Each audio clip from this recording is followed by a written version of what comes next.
Hello, everybody, and welcome back to the Ginge Binge.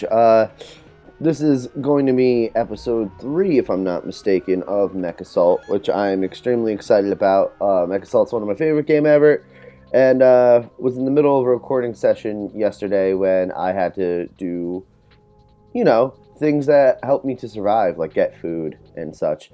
We're on, of course, our character's name is Ginge, but we are on. I think it's technically like the third or fourth mission. This is where things start to get a little bit more Foster's thick been in the receiving story department. communications from a resistance group actively fighting the word of Blake. We've not heard from Alpha Lance, so we can use these guys' help. Lieutenant Foster, play the transmission. It's pretty rough, sir. Seems to be repeating at short All right, intervals. this is the I'll let you transmission know when I from get a better read. whomever. We have risen against the word of Blake. Regional Palace.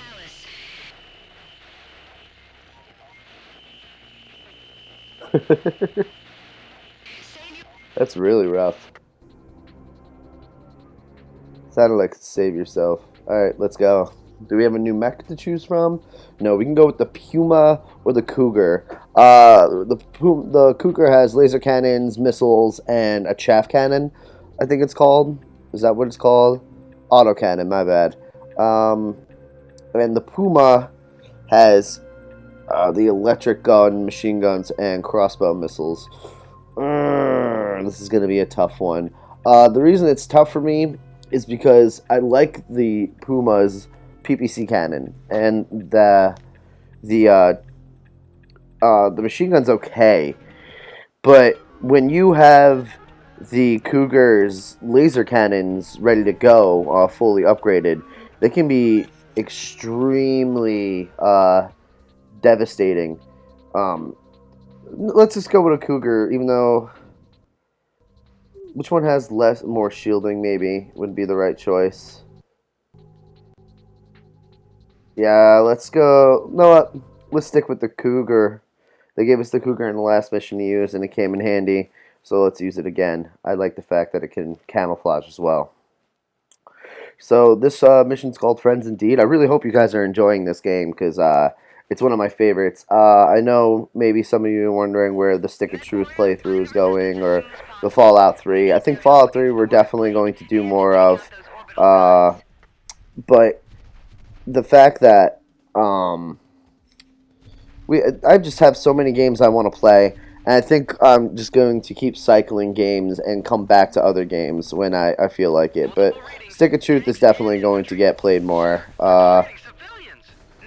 and so is Fallout 3, because I absolutely adore Fallout 3. So now we got this is what I like about this game.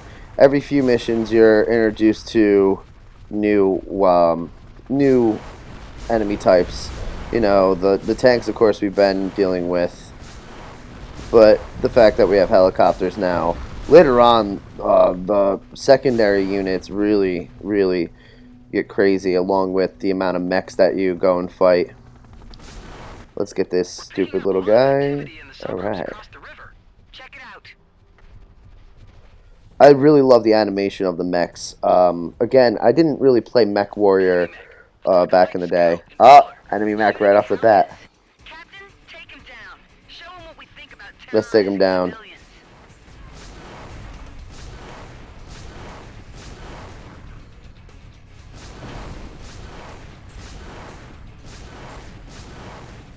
Oh, that's a cool weapon. I don't know. I'm gonna call it a pulse. That is also great. This actually the thing that was just on the ground there, the little flare, takes away my homing. It makes me heat sink it instead of the mechs.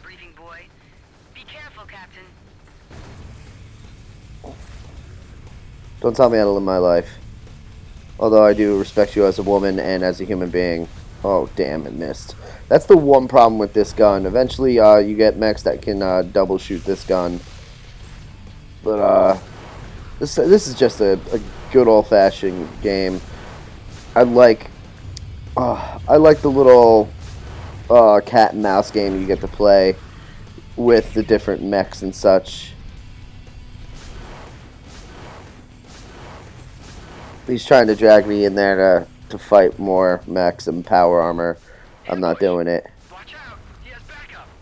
Yep. Of course he does. That's what he was doing. That's why he ran away in the first place. Always have a plan. This game, it came out, I found out, not in 2003. The version I have is the Platinum Hits version, which, as a collector, kind of pisses me off. I like having the original green label, Let's Go copies of games. I don't like having the greatest hits unless it's PlayStation games, because I get it. I get the whole value argument and all that junk, but I didn't have a PlayStation growing up, so the value of having the black label as opposed to the green label really doesn't mean much. I would rather have the regular label PS1 games and such, but I just want to play them. The only collection as a collector I really want to have in full is a complete original Xbox or Xbox Prime collection. It's my favorite system of all time, and that may shock a lot of people. A lot of people will say like NES or Super NES, Genesis, of course. PlayStation 1 is big, and so, same thing with PlayStation 2. But this was the first system I had to myself as a child. It was the first time I was really independent of my siblings. I grew up in a big family. So it was the first time I was independent of my siblings when it came to video games. I didn't have to share this with anybody else, so I grew to love it, and I grew to really find some really good games on this, including Mechassault. Mechassault may be one of those games that everybody knows is good, but I think it lost a lot of momentum with some people, or at least some collectors that I know, when Xbox Live got taken away, and I have to remind these guys, no, this single-player campaign, even though you can say what you want about the voice acting. I personally like some of it.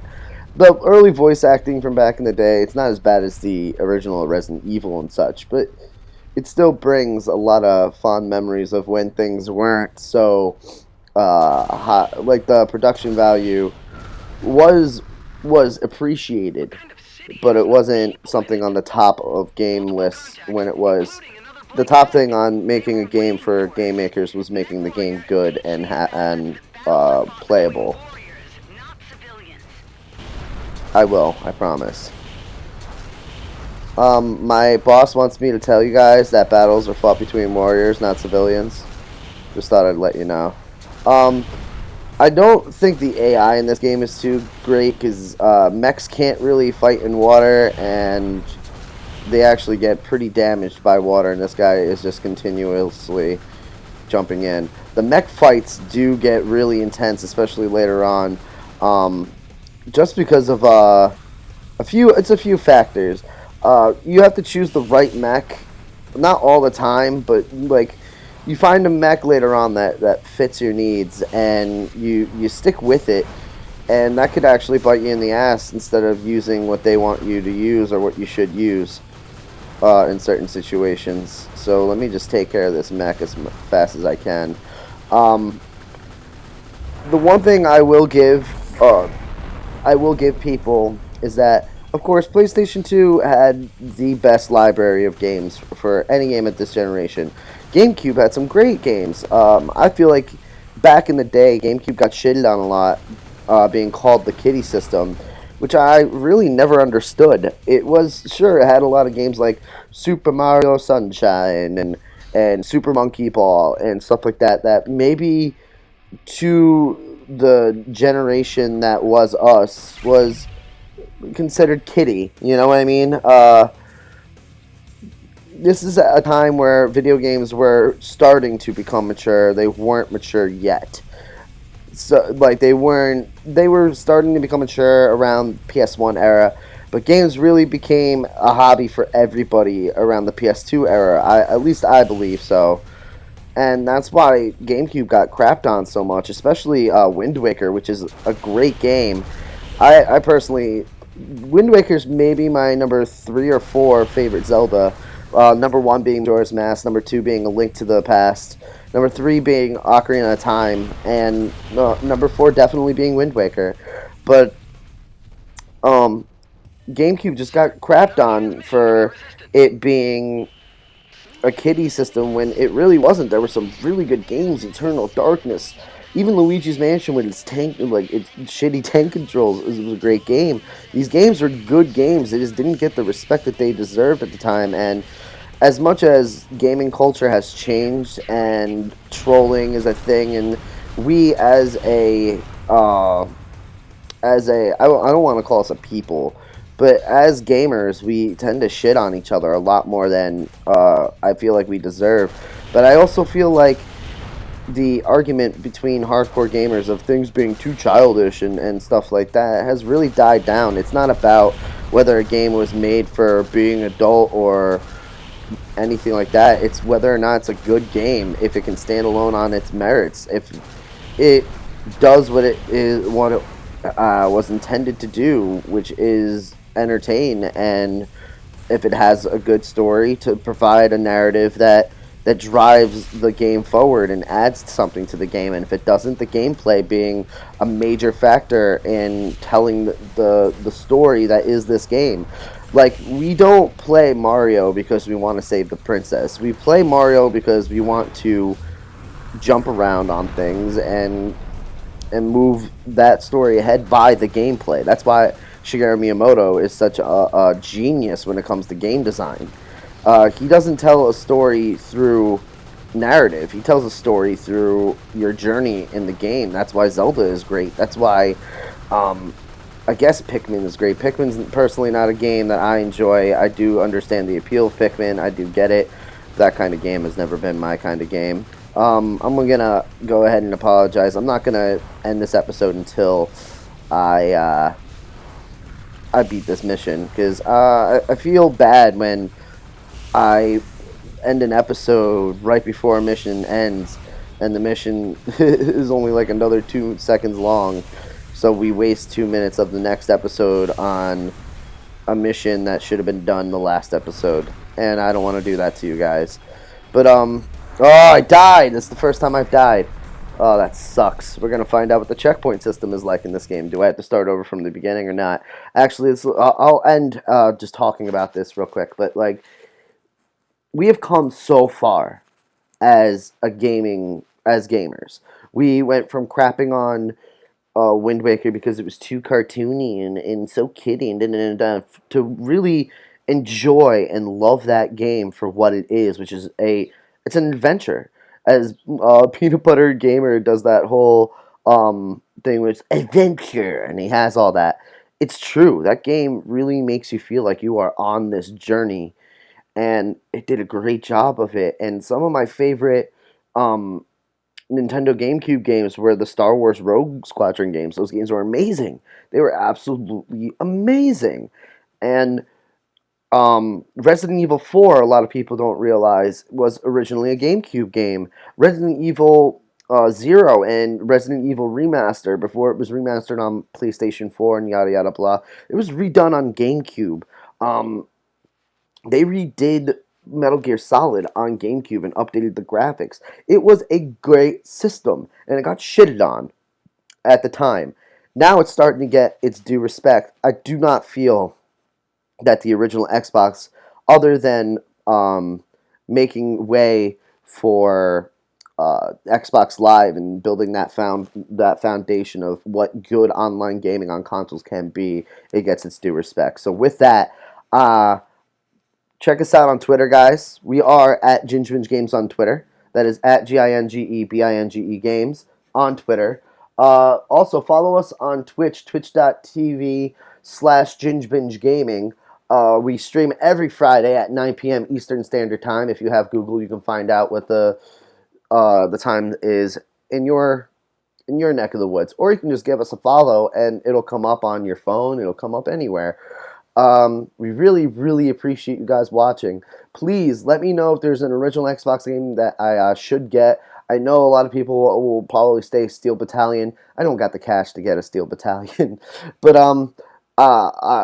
please let me know what your favorite system was of this generation, the PS2, GameCube, Xbox generation. If you're an Xbox Prime gamer, let me know how you felt about Xbox Prime gaming back in the day, because I played a lot of single-player games and I loved it. Thanks, everybody, for watching. Please like, comment, subscribe, share this, do all the YouTube-y things for me. Really get the word out, because we can create something beautiful here if you guys want to create something beautiful. Thanks again for watching. I really hope you guys are enjoying this playthrough of Mechassault, and have a great day.